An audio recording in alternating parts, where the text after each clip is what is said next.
आप ऐसा कर सकते हैं तो नियम हर एक पेमेंट नहीं हुआ संवेदकों का, और अभी स्थिति ये है कि काम करने की स्थिति में आगे संवेदक जो है लाचार है।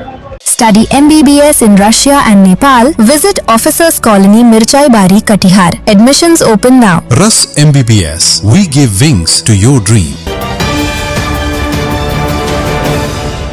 कटिहार की अधूरी सड़कें, बंद पड़े पुल और विकास ठप, सरकार चुप। वो कहावत तो आपने सुनी ही होगी, हाथी निकल गया और दुम रह गई। लेकिन बिहार के कटिहार में तो हुजूर हाथी का अता पता ही नहीं है और दुम का बोझ जनता उठा रही है। दावे बड़े बड़े, वादे ऊंचे ऊंचे, लेकिन हकीकत यह है कि कटिहार के विकास पर सरकारी लापरवाही का अलीगढ़ी ताला लटक गया है। नमस्कार, आपने देखना शुरू कर दिया है BMW न्यूज बिहार। बिना तेल के गाड़ी नहीं चलती, ये तो सब जानते हैं, लेकिन बिहार सरकार चाहती है कि बिना पैसे के, बिना भुगतान के ठेकेदार अपनी जेब से गिट्टी, बालू, सीमेंट और मजदूरों का पसीना बहाते रहें। कब तक? आखिर कब तक? सवाल सीधा है, जब काम हुआ है तो दाम कहाँ है? जब आधी से ज्यादा योजनाएं जमीन पर उतर चुकी हैं तो बजट की फाइलें किस सरकारी दफ्तर की अलमारी में धूल फांक रही हैं। ये मामला कटिहार का है, जहां ग्रामीण कार्य विभाग, भवन निर्माण विभाग और PHED के तहत चल रहे तमाम विकास कार्यों की सांसें उखड़ गई हैं। संवेदकों यानी कॉन्ट्रैक्टर ने साफ साफ कह दिया है, नो पेमेंट नो वर्क, यानी जब तक बकाया नहीं तब तक एक ईंट भी आगे नहीं बढ़ेगी। कटिहार जिला संवेदक संघ की आपात बैठक हुई। अध्यक्षता कर रहे थे जिला अध्यक्ष पंकज कुमार सिंह। जिले भर के संवेदक जुटे और सब ने एक सुर में हुंकार भरी है। क्यों? क्योंकि पानी अब सिर से ऊपर निकल चुका है। यहाँ संवेदकों का पक्ष पूरी तरह मजबूत और जायज नजर आता है। पिछले साल अक्टूबर महीने से, जी हाँ, अक्टूबर से किए गए कामों का 1 रुपया भी विभागों ने जारी नहीं किया है। अब आप ही बताइए, कोई संवेदक अपनी जेब से कब तक मजदूरों की मजदूरी देगा? कब तक मिस्त्रियों का घर चलाएगा? और कब तक दुकानदारों से उधार पर निर्माण सामग्री लाएगा? संवेदकों की आर्थिक कमर टूट चुकी है और वो कर्ज के दलदल में धंस रहे हैं। अब सरकार के नुमाइंदे एसी कमरों में बैठकर कहेंगे कि काम रोकना विकास विरोधी है, लेकिन हम पूछते हैं, क्या संवेदकों को बंधुआ मजदूर समझ रखा है? उनकी मांगे क्या हैं? तो जरा गौर से सुनिए हुक्मरानों। पहली मांग है, महीनों से लंबित पड़े जायज भुगतान को तुरंत रिलीज किया जाए। दूसरी मांग है, देश में बढ़ती महंगाई को देखते हुए संविदा यानी कि कॉन्ट्रैक्ट राशि की समीक्षा हो और उसमें बढ़ोतरी की जाए। तीसरी मांग, जो वक्त सरकारी लेट लतीफी में बर्बाद हुआ उसकी भरपाई के लिए योजनाओं की समय सीमा बढ़ाकर 31 मार्च 2027 की जाए। ये मांगे नाजायज नहीं है। संवेदक देश के विकास का एक मजबूत पिलर होते हैं। अगर वे ही आर्थिक संकट में आ जाएंगे तो पुल, पुलिया और सड़कें कैसे बनेंगी?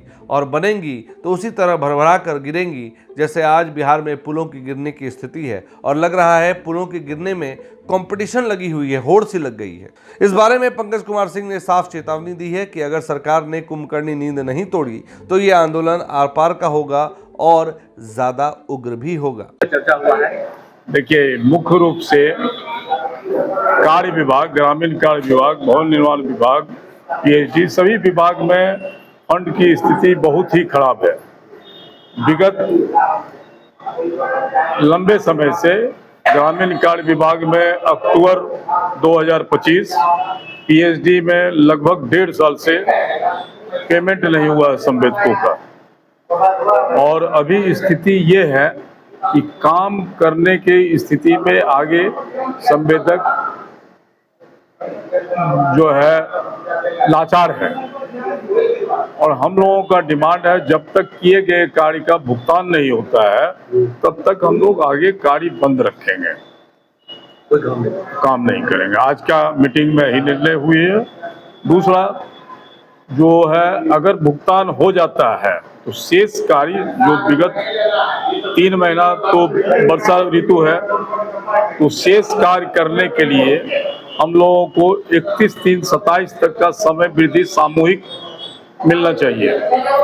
दूसरा, इसके लिए किसी भी दंड का प्रावधान नहीं होना चाहिए। अभी वर्तमान में पेट्रोलियम पदार्थ की दर में अप्रत्याशित वृद्धि हुई है, जिसमें विटामिन इमल्शन का दाम में बहुत बढ़ोतरी हो गई है, उसका डिफरेंस रेट तुरंत भुगतान की व्यवस्था हो। और जब तक भुगतान नहीं होगा आगे हम लोग काम नहीं करेंगे। विकास की गति को रोकना किसी को अच्छा नहीं लगता और संवेदक भी मजबूरन इस रास्ते पर आए हैं। गलती संवेदकों की नहीं, गलती उस लचर प्रशासनिक तंत्र की है जो समय पर फंड जारी करना भूल जाता है। सरकार को अपनी साख बचानी है और कटिहार की जनता को इस संकट से निकालना है तो तुरंत संवेदनों की टेबल पर बैठक कर उनकी जायज मांगों को मानना होगा, वरना फाइलें बंद रहेंगी और कटिहार की किस्मत पर ताला लटका रहेगा। लेकिन इस पूरी खबर में एक पेंच भी है। उस पेंच को समझने के लिए सबसे पहले सुनवाते हैं कुछ नेताओं के वो बयान जिन्होंने ऐसा कहा है कि सरकार के खाते में तो पैसे ही नहीं है, सरकारी खजाना खाली हो चुका है। तो पहले सुनिए उन बयानों को। पैसा नहीं है कुछ करने के लिए, खजाना खाली है। हमने पहले भी बोला था कि भाई जो आप लोगों ने महिलाओं को जो वादा किया था दूसरी किस्त देने का, वो कब दीजिएगा? पेंशन कब दीजिएगा? बिजली की दरें आप बढ़ा रहे हैं, आपने लोगों को धोखा दिया है। और इस तरह का बयान दे करके, हरा गमछा हो नीला गमछा हो, इस तरह का बयान अगर मुख्यमंत्री देते हैं तो उनकी सोच पे हमको जो है हंसी आती है कि किस प्रकार का सोच की बात कर रहे हैं। इस देश में जिस प्रकार से ये लोग बांटने का काम कर रहे हैं, बिहार में लोगों को बांटने का काम कर रहे हैं, और दिखाता है कि नफरत कितना ज़्यादा उनके अंदर भरा हुआ है। ये सब चलने वाला नहीं है। देखिए, बिहार के मुख्यमंत्री जी को कम से कम नीति आयोग के सामने जो बखान जो कर रहे हैं, तो बिहार के खजाने की हालत क्या है? आप लगातार बिहार का सर नीचा कर रहे हैं। कभी 11,000 करोड़ तो कभी 18,000 करोड़ की मांग कर रहे हैं। ऊर्जा का क्षेत्र की बखान कर रहे हैं, शिक्षा का क्षेत्र का बखान कर रहे हैं, स्वास्थ्य का कर रहे हैं, स्किल डेवलपमेंट का कर रहे हैं, पर्यटन के क्षेत्र का कर रहे हैं, उद्योग के क्षेत्र का कर रहे हैं। पर ये बताइए कि बिहार का जो नियमित भुगतान होने वाले जो पेंशन की राशि है उसको आप कर नहीं रहे हैं। उसके लिए आप आकस्मिक निधि का इस्तेमाल कर रहे हैं, जो कि संविधान के आर्टिकल 267 का 1 और 267 का 2 इसकी इजाजत नहीं देता। बावत भी सरकार इस तरह के अपरिपक्व निर्णय के कारण बिहार का नाम नीचे गिर रहा है, सर नीचे हो रहा है। अपरिपक्व निर्णय, अदूरदर्शिता के कारण बिहार की हालत चिंताजनक है। बिहार के खजाने की हालत इस कदर बिगड़ी है ना कि श्वेत पत्र जारी करने से सत्ता प्रतिष्ठान डर रही है। हम लगातार मांग करते रहे कि बिहार के खजाने पर श्वेत पत्र सरकार को जारी करनी चाहिए, लेकिन सत्ता प्रतिष्ठान चुप्पी साध लेती है। खजाना का हाल क्या है? लाल बत्ती जला हुआ है, संवेदकों को भुगतान नहीं, पेंशनरों जो पेंशनर है उनको पेंशन नहीं, जिनको भुगतान होना चाहिए उनको मिल नहीं रहा है। सिर्फ खाली बकैती, फैकैती और लठैती, यही सरकार के मूल मंत्रों के साथ काम कर रही है। इससे सत्ता नहीं चलती, सत्ता का एहसास राज्य के अंदर में नहीं हो रहा है। हालात बेहद ही बिगड़ चुके हैं। अपरिपक्वता ने बिहार की सरकार के आभा को मिट्टी में मिला करके रख दिया है। तो आपने सुना उन नेताओं को जो विपक्ष में बैठे हैं। जाहिर सी बात है, विपक्ष में बैठे नेताओं को मौका मिलना उनके राजनीतिक करियर को एक बूम देने जैसा है, एक ग्रोथ देने जैसा है। लेकिन सच्चाई अगर ऐसी ही है और सच्चाई अगर यही है कि सरकारी खजाना खाली हो चुका है, तो लगता है संवेदकों को और दिन इंतजार करना पड़ेगा। लेकिन कम से कम उन्हें यह तो पता चले कि पैसे मिलेंगे भी या नहीं। इस जमीनी और बेबाक रिपोर्ट पर आपकी क्या राय है?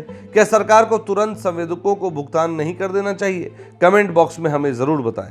अगर आपको हमारी ये बेबाक पत्रकारिता और ये सटीक विश्लेषण पसंद आया हो तो अभी के अभी हमारे चैनल को सब्सक्राइब और फॉलो करें। इस वीडियो को लाइक और शेयर करना बिल्कुल ना भूलें। और हाँ, नीचे जो बेल आइकन घंटी का निशान है उसे दबाना मत भूलिएगा, ताकि हर बड़ी और सच्ची खबर सबसे पहले आप तक पहुंचे। आप हमसे YouTube, Facebook, Instagram और X पर भी जुड़ सकते हैं। हर एक प्लेटफॉर्म पर हम आपके हक की आवाज़ बनकर मौजूद हैं। इस खबर को लाने का प्रयास हमारे संवाददाता अमन ने की है। तो देखते रहिए हमारे साथ, क्योंकि हम दिखाते हैं खबरों के अंदर की वो सच जो कहीं छुप जाती है। धन्यवाद। तमसोमा ज्योतिर्गमय गुरुकुल शिक्षा मंदिर संस्थान के साथ बनाए अपना भविष्य। रेगुलर और प्रोफेशनल कोर्सेज, सेकेंडरी और senior secondary courses, law, teachers training courses, pharmacy and nursing के साथ पैरामेडिकल में डायरेक्ट एडमिशन पाए। वेबसाइट विजिट करें या दिए गए नंबर पर कॉल करें। हमारा पता है गुरुकुल शिक्षा मंदिर संस्थान, कल्याण चौक, DS कॉलेज रोड, कटिहार। हमारा वीडियो अगर आपको अच्छा लगा हो तो आप हमारे वीडियो को लाइक करें, शेयर करें और हमारे चैनल को सब्सक्राइब जरूर करें।